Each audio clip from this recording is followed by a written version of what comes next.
Welcome to Internet Radio. This is Barry Schrader from DeKalb County Life Online.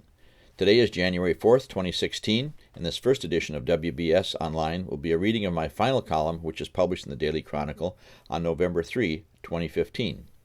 The headline is, "The Day Bill Finn's Life Nearly Ended." It only takes one split second for your life to change forever, or be ended. Bill Finn can tell you all about that experience.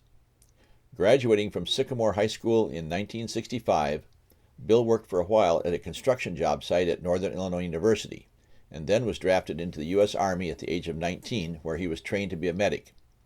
After that, he was shipped to Vietnam.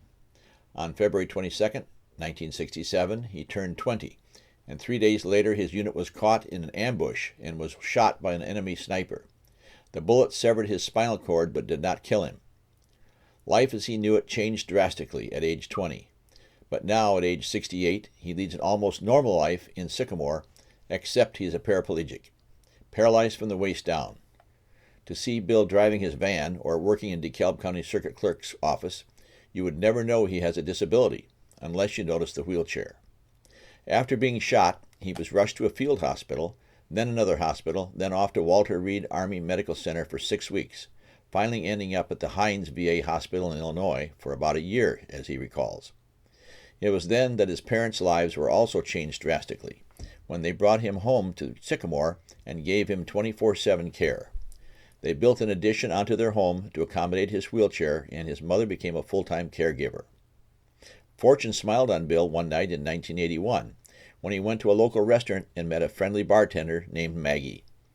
With a smile, she said Bill stalked her, and after that first encounter, and he admits to pursuing her, going out on many dates and have many good times. She then agreed to marry him about 10 months later. After living with his parents a few years, they were able to build their own home with special accommodations for his wheelchair. Their union has lasted 33 years and is still going strong. They have 3 adult kids to show for it: Megan 30, Max 26, and Will 21. Bill also proudly points out that they have 3 grandkids as well. But life has not been easy these past 48 years. He has had many hospitalizations, even getting hit and severely injured several years ago in his wheelchair while in a Little Rock, Arkansas parking lot, when a driver didn't see him. The resulting back injury never healed, and he spent time again in Hines Hospital the past 3 years, finally recently getting back to his courthouse job. He will tell you how much he enjoys the staff and the work in the circuit clerk's office, doing data entry, handling paperwork for warrants and other court-related matters, 4 hours a day, 3 days a week. Talking to his boss, circuit clerk Maureen Josh, she said it is awesome what Bill does in this office.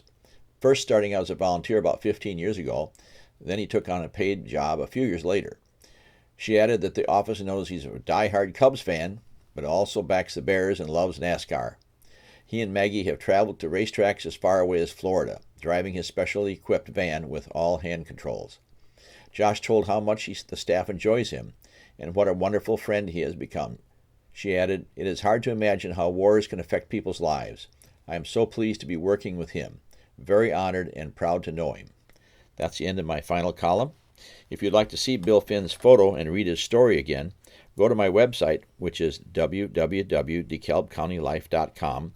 That's spelled www.dekalbcountylife.com, and click on the columns button. Thanks for listening. I'll be back next week with another edition of DeKalb County Life Online.